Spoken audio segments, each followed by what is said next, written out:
conversa agora com o nosso colunista Gilvan Bueno, que tenho o prazer de receber aqui no CNN Money. Seja muito bem-vindo, Gilvan. Boa tarde. Que alegria, Vitor. Muito boa tarde para você e nossa audiência. Gilvan, queria entender as expectativas e perspectivas acerca desses diálogos. A gente acompanhou aquela lista de quase 700 itens em exceções, né, depois da confirmação do tarifaço de Donald Trump atingindo a alíquota máxima de 50%. E aí, essa série de produtos, por exemplo, os aviões e peças de avião, também havia uma preocupação muito gritante com o suco de laranja, outros diversos produtos, né, produtos, por exemplo, oriundos do petróleo, todos eles entraram. O que ficou ali de fora preocupa bastante, é verdade, e há essa perspectiva de um convencimento até pelo bolso do próprio americano, não é isso? Muito bem lembrado, Vitor. O bolso americano começa a pesar, principalmente no café. Na reportagem anterior, você citava a soja, e vem passando, os produtores americanos têm discutido com o governo para reduzir essa questão das tarifas, eles já começam a sentir, porque o Brasil está sendo o grande vendedor de soja para a China e os Estados Unidos está decrescendo nessas vendas, e muitos, na região de Kentucky, muitos produtores de soja estão com problemas financeiros, com alto endividamento, não conseguindo vender, porque pelas questões tarifárias, o Brasil está acompanhando isso. Então, existe uma discussão sobre isso, sobre essa reorganização de distribuição de commodities no mundo, e as tarifas estão penalizando um pouco. Mas, como você citou, é uma discussão importante porque parece que cada um agora vai buscar os seus interesses. Pensando nas investigações, né, desse escritório do representante comercial dos Estados Unidos contra o Brasil, há uma série de argumentações que foram respondidas já pelo Itamaraty, também por entidades setoriais, e algumas delas, né, não fazem qualquer tipo de sentido, como o caso do PIX, por exemplo, essas medidas anticoncorrenciais. Mas eu queria entender, o Brasil entrou na Organização Mundial do Comércio contra esse tarifaço de Donald Trump, né, e essas investigações no âmbito do USTR. Quais são os níveis de sucesso, tanto nessas negociações, nesses argumentos apresentados ao escritório norte-americano, quanto também na Organização Mundial do Comércio, que a gente sabe tem suas atividades bastante esvaziadas por decisão dos Estados Unidos? Vitor, essa pergunta ela abre uma janela muito interessante para a gente ver um panorama que é o seguinte: é o famoso se Maomé não vai até a montanha vai até Maomé. A ordem dos fatores não altera o produto, por quê? Porque tem uma discussão agora muito importante que como é público e notório, o governo ele tentou fazer esse diálogo, a reunião foi cancelada e ele não foi recebido, mas uma das melhores interpretações sobre RealGov, relações governamentais, foi realizado pela Embraer. A Embraer conseguiu ali se beneficiar de algumas questões em termos de aviação comercial. E agora, o Conselho Nacional de Indústria fez aqui, ele teve que participando da programação da CNN falando sobre isso, uma questão muito interessante. Ele pegou o Roberto Azevedo, que é um dos maiores RealGovs dos últimos anos do Brasil, recebidos pelos principais escritórios de RealGov do mundo, nos Estados Unidos chama-se Lobby, e ele está conversando com todo mundo, está se levando uma comitiva, essa comitiva está entendendo o que ele tem de oportunidade e o que ele pode suprir dentro da cadeia americana que ele poderia ali se beneficiar. Então ele não esperou, de certa forma, que o governo fazia isso, porque o governo não estava conseguindo ter sucesso. Então ele fez uma outra lógica. Eu que sou empresário, eu vou lá conversar e eles estão sendo recebidos. Por quê? Porque eles botaram um representante de envergadura, com uma história, e que era, Vitor, complementando a sua pergunta, da OMC. Foi o cara, o único brasileiro que esteve ali durante anos, sendo grande interlocutor mundial. Vitor, e nossa audiência, quais são os ensinamentos disso? E se o governo, em vez de mandar um representante político, tivesse mandado o Roberto Azevedo? E se nós tivéssemos levado os empresários para suas comitivas corretas, defendendo os interesses?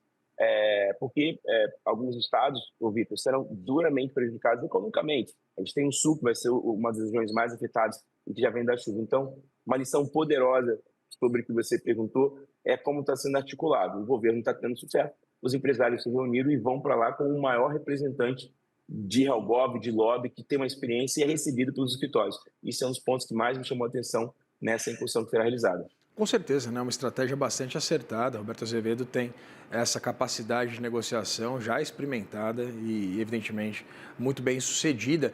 E aí, em paralelo, a gente tem essa recusa, por exemplo, você citou, né, do encontro, por exemplo, de Scott Bessent, secretário do Comércio norte-americano, com o ministro da Fazenda, Fernando Haddad, esse cancelamento de duas reuniões, né? Primeiro um adiamento, depois um cancelamento. E aí, Gilvan, eu te pergunto exatamente sobre os ditames anteriormente propostos pelos Estados Unidos, porque, ao que parece, pelo menos boa parte dos argumentos de Donald Trump não faziam qualquer tipo de sentido e as exigências eram completamente descabidas. E aí eu queria entender quais são exatamente as possibilidades de que as autoridades brasileiras elas consigam algum tipo de avanço nessas negociações do ponto de vista diplomático. Do ponto de vista diplomático, a gente tem que ser objetivo e colocar luz aos fatos, nós não estamos conseguindo. Né? Quando a gente põe luz aos fatos, a gente não está tendo sucesso e os empresários, o setor privado está conseguindo ter sucesso. O que está muito claro aqui é que tem ali um diálogo que precisa ser melhorado, uma comunicação da parte política, mas o que não pode ser penalizado é o setor empresarial. O setor empresarial está fazendo uma estratégia, analisando o que vem acontecendo de maneira correta de ir lá negociar. Lembra um pouco essa questão, de uma certa forma invertida, do PPP, né? Parceria pública-privada, porque o público não está conseguindo e o privado está indo lá defendendo alguns setores estratégicos. A gente tem que olhar, por exemplo, o que aconteceu com a principal fabricante de armas do Brasil, que ela está encerrando essas operações, a Taurus, e enviando uma parte da sua cadeia produtiva para os Estados Unidos, onde ela já tem uma fábrica, porque ela entendeu que esse era o melhor caminho. Então, o setor político, pela parte diplomática, nós não estamos tendo sucesso. Então, o setor privado está fazendo uma estratégia muito interessante de levar as maiores autoridades, de levar o principal representante. Então, do ponto de vista de tentar entender do campo político, ô Vitor, é uma questão, né? Se o empresário ficar aguardando isso, ele vai ter prejuízo, o custo vai aumentar, ele vai acabar demitindo cidades que são abastecidas por algumas empresas, o caso aqui do Taurus, em alguns municípios de todo o país. Então, ele falou o seguinte, olha, eu não posso esperar porque o cheque especial está ali, a folha de pagamento está ali, os impostos estão ali, o maquinário está ali. Então, se ele ficar aguardando nesse campo que a gente não está conseguindo ter uma compreensão lógica do que está acontecendo, Vitor, e o empresário ele não pode ficar se preocupando com isso agora, ele tem que vender e pagar suas dívidas e manter sua operação rodando, ele está indo para uma outra estratégia, que é, eu vou bater na porta dele e falar assim, meu amigo, tudo bem? Vem aqui sentar com você, eu tenho terras raras, eu tenho cadeia produtiva e eu quero fazer negócio de alguma forma com você e não ser penalizado em 50%. Pois é, né, Giovanni? Até porque, pensando do ponto de vista de escoamento, tem muitos setores que são muito claros, né?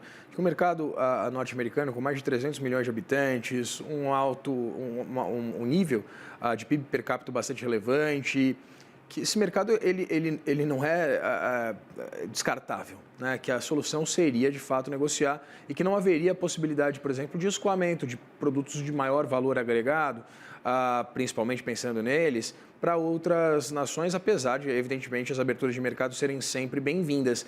E aí, pensando nessa correlação, dessa importância de para alguns desses setores nos Estados Unidos, eu queria entender exatamente como é que esses setores que ainda não estiveram dentro daquela lista extensa de exceções, eles poderiam repetir o bom Helgov ou bom lobby, dependendo de onde estamos, né, posicionados geograficamente, como é que eles podem exatamente ter esse sucesso? Falo aqui, por exemplo, do café, falo aqui, por exemplo, da carne bovina, de alguns grãos, enfim. Como é que esses setores eles podem tocar exatamente o coração dos negociadores da Casa Branca via seus pares privados? Muito boa pergunta. Eu estou falando aqui, Vitor, de Carmópolis, Minas Gerais, 2 horas e meia de Belo Horizonte, uma cidade, uma região muito produtora de tomate. E por que eu estou fazendo essa introdução sobre Carmópolis? Porque é uma região do agronegócio, nossa querida Minas Gerais, que tem uma grande relevância e que também vai sofrer com essa questão da tarifa de 50%. O estado dentro do Sudeste que vai menos sofrer esse impacto vai ser o Rio de Janeiro, e tem uma outra cadeia produtiva. Mas quem está aqui no agronegócio, assim, conversando com os representantes. Então, uma coisa que tem acontecido muito, eu falo muito para o pessoal de Georgetown e falo muito para algumas pessoas de Brasília, esses nichos, esses órgãos, essas associações, essas entidades de classe hoje ganharam uma relevância muito importante. E o HelGov no Brasil ele começou a ter uma envergadura que não tinha há bastante tempo, nessa discussão toda. Por quê?